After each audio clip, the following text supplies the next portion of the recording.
Olá, bem-vindos ao canal Anatomia Descomplicada. E nossa aula de hoje é uma aula mais voltada para a nutrição do paciente, né? Então a gente vai falar um pouquinho sobre as vias de acesso da nutrição enteral. Então a gente já vai entender o que é essa nutrição enteral e quais são essas vias de acesso. Eu sou a professora Aliciane Yoshimori. Se você ainda não é inscrito no canal, não deixe de se inscrever. Já deixa aquele like se você já gostou do tema desse vídeo. E compartilhe, que compartilhando você ajuda o canal a crescer e mais pessoas terem acesso a esse conteúdo. Então, bora lá nessa aula. Nutrição enteral. Para que serve, gente? É um tratamento que você vai dar para indivíduos que não podem ou não conseguem se alimentar normalmente, né? Se alimentar pela boca, tá? Então, por algum motivo, ele tem algum problema ou no aparelho digestivo dele, ou na região da boca, que não que faz com que ele não consiga se alimentar, certo? Então, ele vai precisar de alguma ajuda.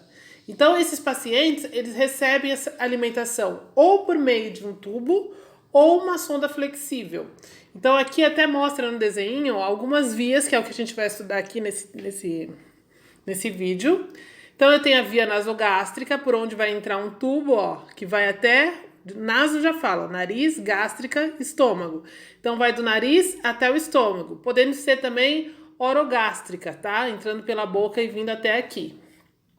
Nasoentérica, entérico é sempre relacionado ao intestino, então vai do nariz até a região do intestino, essa sonda, certo? Então a gente observa que nessas duas figuras aqui, nós temos sondas indo até, né, do nariz ou da boca até essas regiões, tá? Já a gastrostomia ou a jejunostomia, a gente tem uma abertura local, então eu não tenho uma sonda vindo, passando por toda uma via, né? Eu já abro um buraco direto no local que eu quero, tá? E aí, através dali, desse local, eu coloco uma sonda, né? Ou um tubo e passo a alimentação por ali, certo? Tudo vai depender, gente, do tempo que esse paciente vai ficar ali utilizando isso. Vai depender do tipo de patologia que ele tem, se ele tem algum outro problema associado, enfim. É analisado várias coisas, tá? Então, ó, deve-se primeiramente estimar o tempo de terapia nutricional para poder escolher a melhor via de acesso, que foi o que eu acabei de falar para vocês, tá? Então, essa via alternativa de alimentação pode ser introduzida pelo nariz e posicionada no estômago, que é essa aqui, a sonda nasogástrica, ou no intestino delgado, nasoentérica, ou acoplada direto no abdômen, com uma punção ou pequeno corte. Então, aqui são feitos punções e cortes, né, para poder entrar e ter acesso ao órgão, certo? Então, se for direcionado ao estômago, gastrostomia; se for direcionado ao intestino, jejunostomia, beleza? Por conta disso, os alimentos são administrados em forma líquida. Então, por isso que eu coloquei esse desenho, essa foto aqui. É dessa forma que o alimento vai ser administrado para esse paciente, em forma líquida, ok? Não é pastosa, não é branda, enfim, é líquida, tá? E o que tem nessa substância líquida? Nutrientes para ele poder consumir, né? Então, nutrientes que a gente consome geralmente na comida é colocado nesse líquido, nessa nutrição, e dado ao paciente, tá? Dessa forma ele obtém um consumo bom, né, em relação à qualidade, quantidade. Então ali você consegue colocar quantos nutrientes você quiser, na qualidade suficiente para ele poder ingerir, enfim. A nutrição enteral visa, portanto, oferecer tudo que uma pessoa necessita diariamente, como carboidratos, proteínas, gorduras, vitaminas, minerais e água, blá, blá, blá, né? Então, isso aqui é só para a gente ter uma noção geral do que, por que a nutrição enteral e o que é essa nutrição enteral, tá? Então, resumidamente, é aquele paciente que de alguma forma não está conseguindo consumir o alimento pelas vias normais, tá? Então, ele vai ter que ter um auxílio aí. Via nasogástrica e orogástrica. Vamos lá. Naso, porque vai entrar do nariz até o estômago, e oro, da boca até o estômago, certo? Então vai ser uma sonda, um tubo que vai até ali, beleza? É indicada nos primeiros dias de terapia nutricional, apenas para adaptação da dieta. Não deve exceder o prazo de 7 dias, tá? Desde que seja de pequeno calibre. Então, esse calibre é da sonda que vai entrar, tá? Então, a sonda que entra, ela tem que ser de pequeno calibre. Se for utilizada para drenagem gástrica, de repente é preciso drenar alguma coisa ali do estômago, nesse caso o dreno é um pouquinho maior, tá? O tubo vai ser de um calibre um pouco maior. Mas do contrário, se tiver que ficar por ali, é um calibre pequeno, tá? Pode causar ulcerações, então existem como é que eu posso dizer? Não é reações adversas, umas negativas em relação a isso, né? Por quê? Pode causar ulcerações de mucosa, refluxo gastroesofágico, aumento do risco de aspiração e complicações, tá? Então, é uma via aparentemente fácil, assim, de ser utilizada, né? Mas existem aí os contras, tá? Compete ao enfermeiro a execução da rotina, então de estar sempre avaliando, administrando, tá? E aí aqui eu coloquei para vocês como que é o procedimento de colocação dessa sonda, né? Até o estômago. Então, primeira coisa, gente, explicar o procedimento e sua finalidade ao paciente ou ao acompanhante, né? E preparar o psicológico do paciente, porque, querendo ou não, gente, é um tubo que está entrando nessa pessoa, não é uma coisa normal do dia a dia dela, né? Então, vão existir pacientes que vão estar conscientes e pacientes que não vão estar conscientes, certo? Quando o paciente está consciente, a gente vai ver aqui que precisa até da ajuda dele para poder guiar esse tubo, tá? Então, você vai lá separar todo o material, vai colocar biombos em volta do leito, vai lavar as mãos, né? Claro, todo procedimento tem que ser feito isso, lavagem de mãos. Vai colocar esse paciente numa posição chamada posição de Fowler alta, que é 45 graus. Caso isso... o que seria isso, gente, a posição de Fowler? É o paciente sentado a 45 graus, né? Então, ele não vai estar deitado totalmente, né? Se isso não for possível, você pode posicionar ele em decúbito dorsal, que é a barriga para cima, e com a cabeça lateralizada, tá?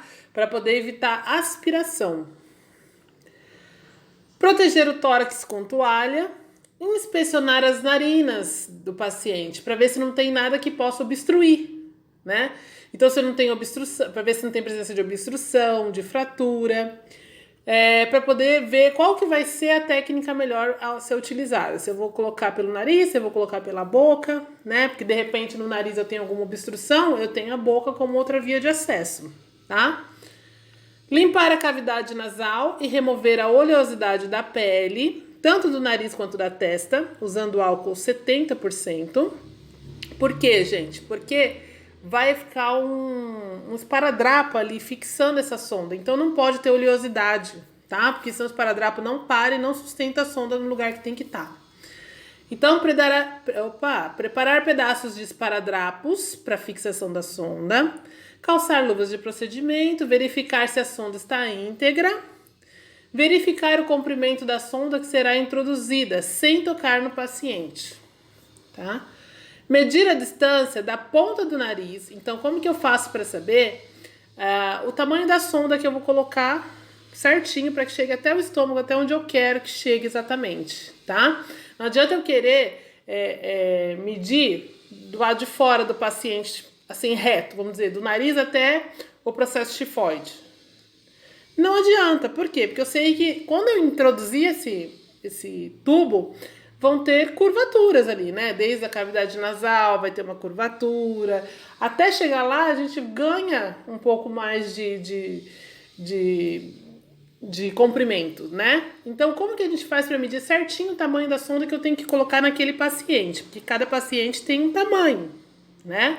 Não é um padrão para todos. 45 centímetros dá para todos. Não, cada paciente tem a sua estrutura orgânica, né?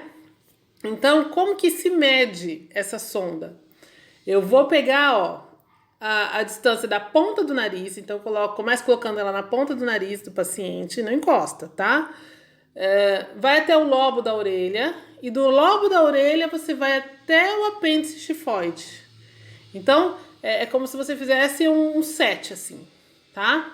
Pronto, aí eu já tenho a distância da sonda para poder utilizar. Beleza? Então, marcar essa distância na sonda utilizando fita adesiva. Então, quando você achar o lugar que termina ali o processo tifoide, você põe uma fita adesiva para você saber que é até ali que você tem que introduzir essa sonda, né? Então, eu sei, eu vou colocando. Quando chegar no esparadrapo, eu tenho que parar, porque eu já sei que já chegou onde eu queria, tá? Quando a sonda passar pela orofaringe, que é a garganta ali, fazer uma pausa para diminuir a possibilidade de vômito. Então, quando você colocar essa sonda do nariz, chegou na garganta, pausa, dá uma pausa, tá? Porque vem aquela ânsia de vômito no paciente. Então, vai colocando aos poucos, não introduz de uma vez. Examine a orofaringe para certificar-se de que a sonda não se encontra enrolada. Então, o que pode acontecer? A hora que coloca a sonda pelo nariz, essa sonda pode sair pela boca, se não for colocada certinho, tá? Então, observe bem isso aí. A partir desse momento, observar se há presença de sinais que possam indicar que a sonda foi introduzida nas vias aéreas. Então, se você perceber que o paciente está ficando roxo, que é a cianose, dispneia ou tosse, ao invés de entrar, você já sabe a anatomia um pouco, né? Então, você sabe que existem duas vias pela qual essa sonda pode passar. Ela pode entrar para o sistema respiratório, como ela pode passar para o sistema digestivo, que é o que a gente quer. A gente quer que ele vá para o estômago, para o esôfago, e não para a traqueia, tá? Então, se essa sonda está entrando na traqueia, ela vai dar cianose no paciente, dispneia ou tosse. Então, é um paciente que vai apresentar um desses 3 sintomas. Fique esperto, porque não pode, tá? Então, tem que tirar e colocar de novo. Pedir ao paciente que flexione levemente a cabeça para frente, certo? Então, pedir para que ele dobre um pouquinho o queixo aqui para frente. Continuar delicadamente a introdução da sonda, solicitando ao paciente que realize movimentos de deglutição até a sonda atingir a faringe. Por quê? Conforme você faz a deglutição, conforme o paciente ajuda na deglutição, ajuda a empurrar um pouco esse tubo para a parte posterior, que é o que a gente quer, que vá na direção do esôfago, tá? Então, conforme o paciente... Isso se o paciente estiver consciente, certo? Com o paciente consciente, ele vai te ajudando nessa colocação da sonda, tá? Então, você vai pedindo para ele deglutir, engolir conforme você vai empurrando a sonda. Avançar a sonda delicadamente até a marca pré-determinada, aquela que a gente marcou lá no começo, né? Com o esparadrapo. E aí, ali onde já tiver a marquinha, eu fixo essa sonda no nariz e a testa, utilizando uma fita adesiva, com cuidado para não tracionar a narina, tá? Conecto a seringa de 20 milímetros na ponta da sonda, posicionar o diafragma do estetoscópio na região epigástrica. Então, eu vou usar o estetoscópio para agora auscultar, tá? Essa sonda para ver se está certinho no lugar certo. Então, eu introduzo de forma rápida 20 ml de ar para poder auscultar o som da entrada do ar no estômago. Então, eu vou colocar nessa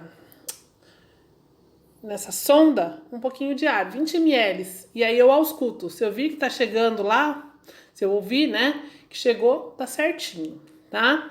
Utilizar a seringa de 20 ml para aspirar parte do suco gástrico, com o objetivo de certificar-se do posicionamento correto da sonda. Limpar as narinas do paciente, removendo excesso de xilocaína. Posicionar o paciente confortavelmente, deixar a unidade em ordem e registrar o procedimento. Ponto. Beleza? Então, essa seria a forma de colocação da sonda nasogástrica ou da sonda orogástrica, tá? Bom, aqui tá a posição de Fowler, ó lá, é o cara sentadinho, 45 graus, tá? E aí, vamos lá, ó. via nasoentérica. Então, nariz entérica, intestino. Então, eu sei que vai até o intestino agora, tá? Então, a sonda é esse tipo de sonda aqui que a gente está falando até agora, estão vendo? Então, por aqui, ó, que vai ser colocado a nutrição para o paciente, e essa parte aqui é o que vai ser introduzido até lá. Então,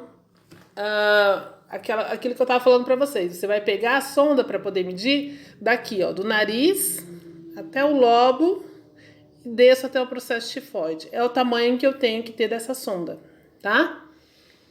Bom, a sonda nasointeral é passada da narina até o intestino, já falei.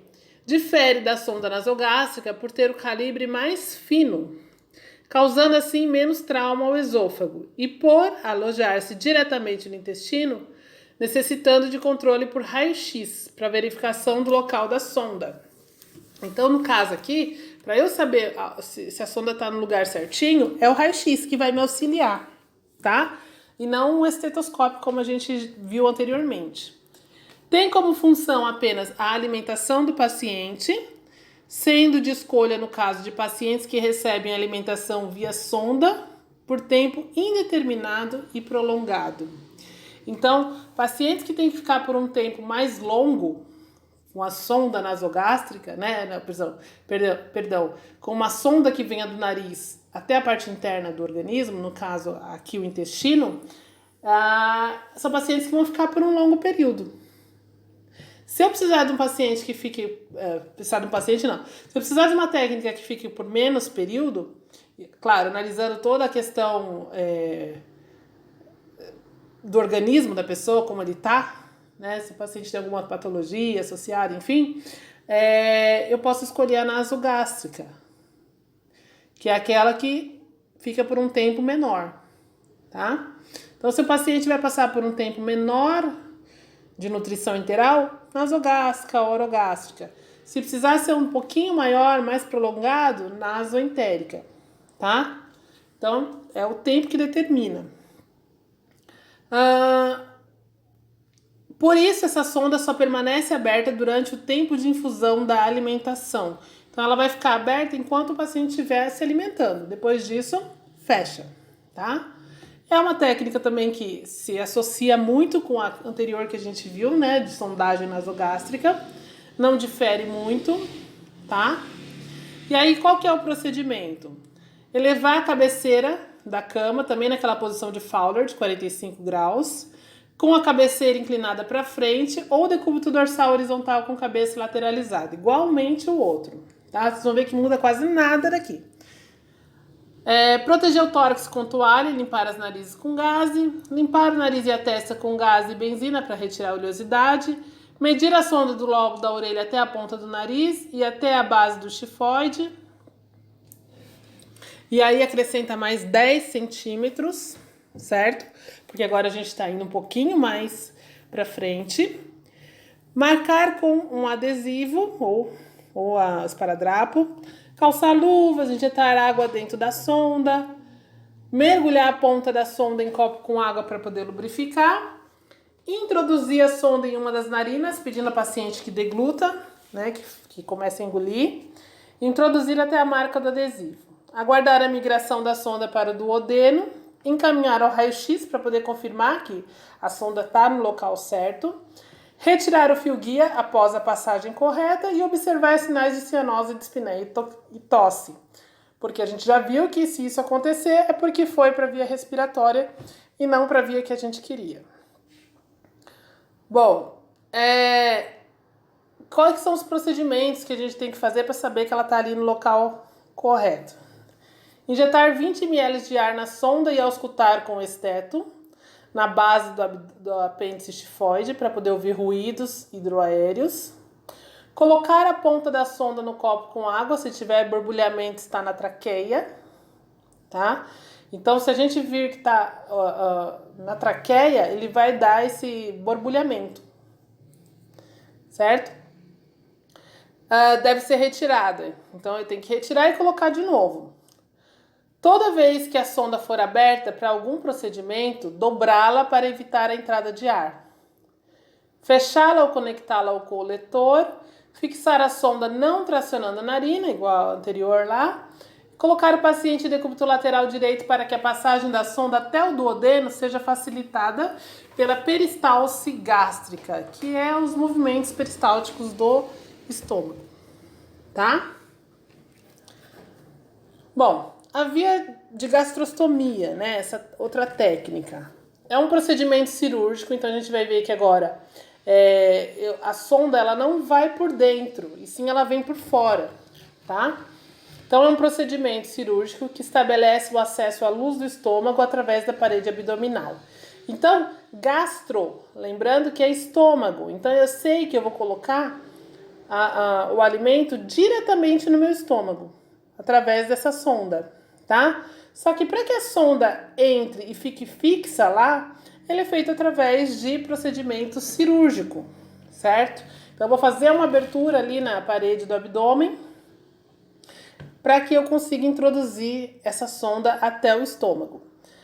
As técnicas empregadas para a realização da gastrostomia são cirurgia através de laparotomia, via endoscópica ou através de laparoscopia.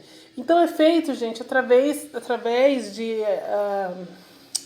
como é que fala? Exames de imagem.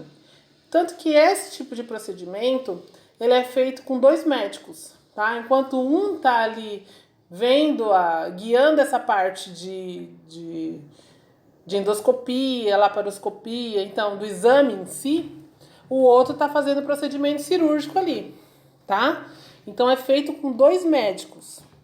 A gastrostomia percutânea, por via endoscópica, foi desenvolvida a partir de 1980 e atualmente é um método bastante útil em promover nutrição enteral nos pacientes que possuem o trato digestivo funcionante, mas por alguma razão estão impossibilitados de manter ingesta oral adequada. Então, por algum motivo, gente, ele não está conseguindo colocar o alimento por via oral, né? Então, eu jogo esse alimento diretamente no estômago do paciente, beleza? Então, mas por que eu não posso colocar uma sonda, então, Liciane, igual a gente falou até agora? Vai que esse paciente tem alguma obstrução nessa região superior, né? De repente um câncer, alguma coisa que impossibilita ele de colocar uma sonda. Então a forma da gente colocar o alimento para esse paciente é direto no estômago dele. Então eu consigo ter acesso direto a esse estômago fazendo essa cirurgia, fazendo essa gastrostomia, tá? Atualmente a gastrostomia endoscópica percutânea é um método de escolha mais utilizado, né, para nutrição enteral prolongada. Um tubo de gastrostomia pode assemelhar-se a um catéter ou um ou um botão. Ambos os tipos de tubo têm um balão na ponta, que os mantém na posição correta e ambos são adequados para uso a longo prazo. Então até aqui eu coloquei para vocês, ó, tá vendo o endoscópio aqui?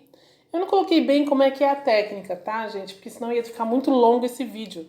Mas quem quiser, vai que no YouTube aqui tem vídeos mostrando como que faz a gastrostomia. É bem legal, tá? Então vai ser a utilização ao mesmo tempo. Utiliza-se essa técnica de endoscopia, tá? Para poder guiar e ver exatamente aonde vai ser colocado esse catéter, tá? Essa sonda ali, beleza?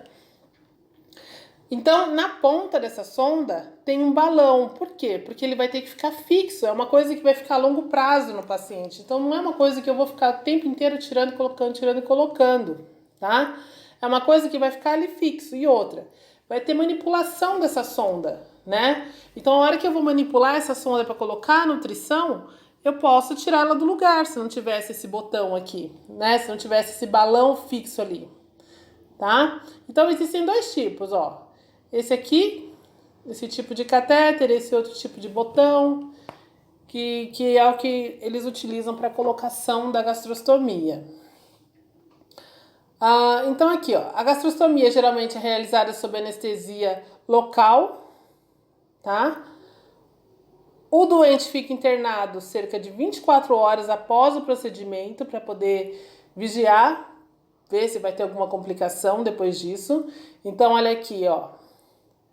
Estão vendo? Isso aqui é fixo.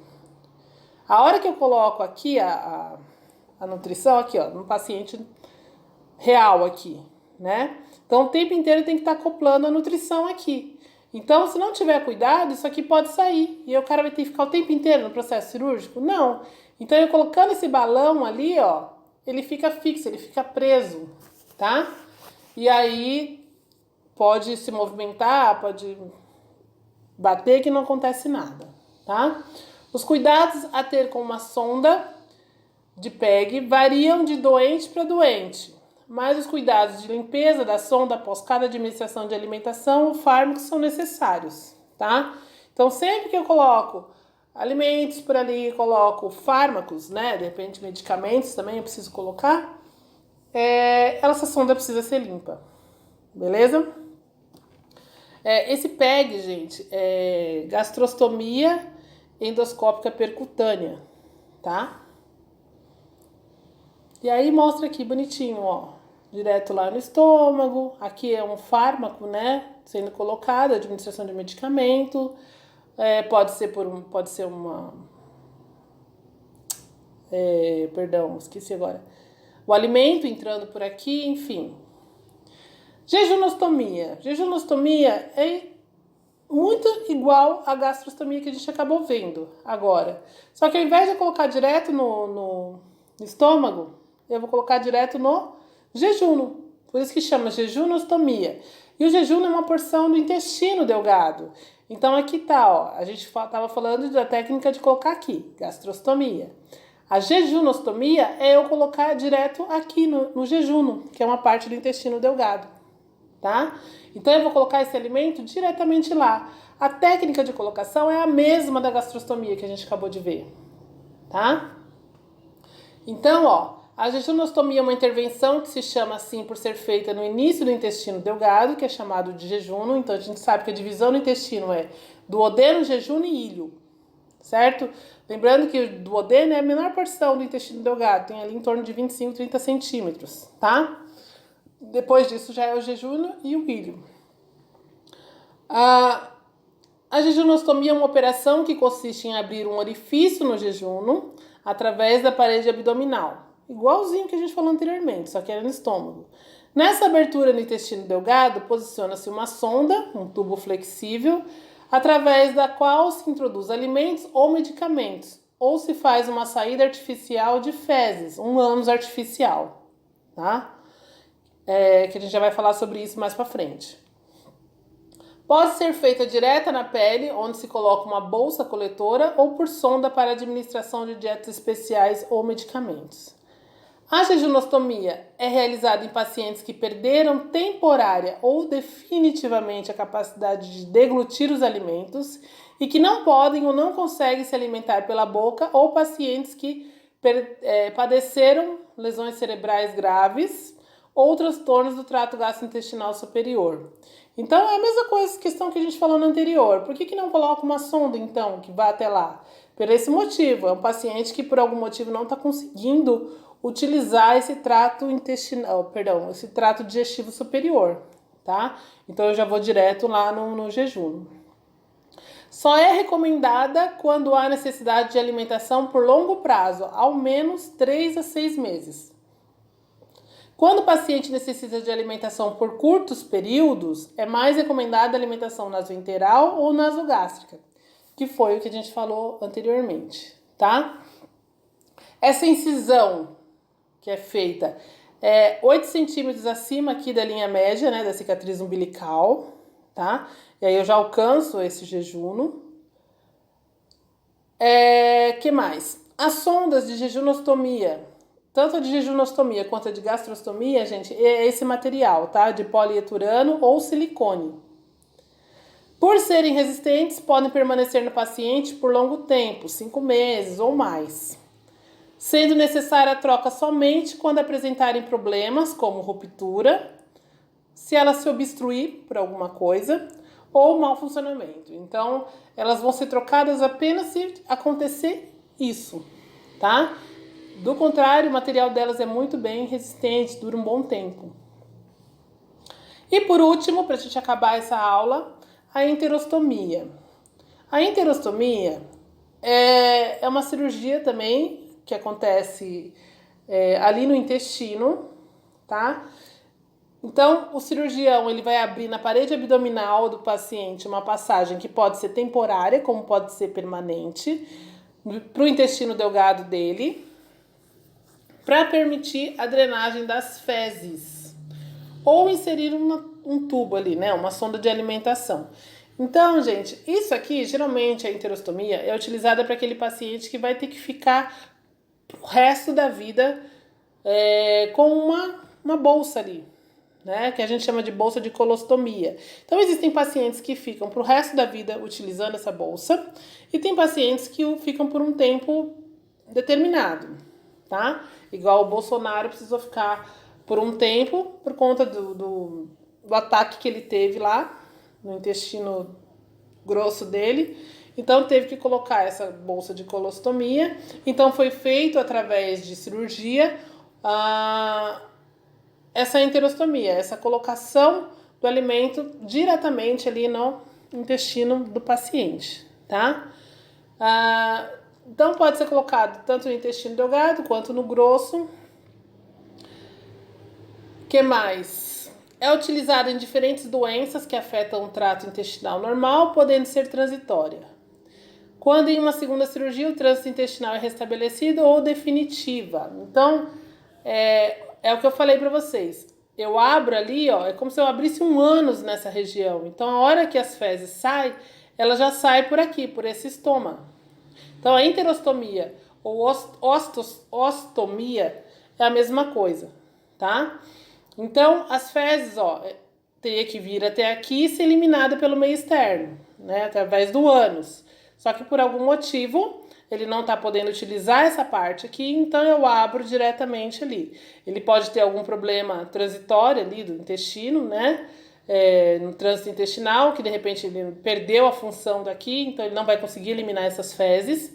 Então eu tenho que abrir um buraco ali.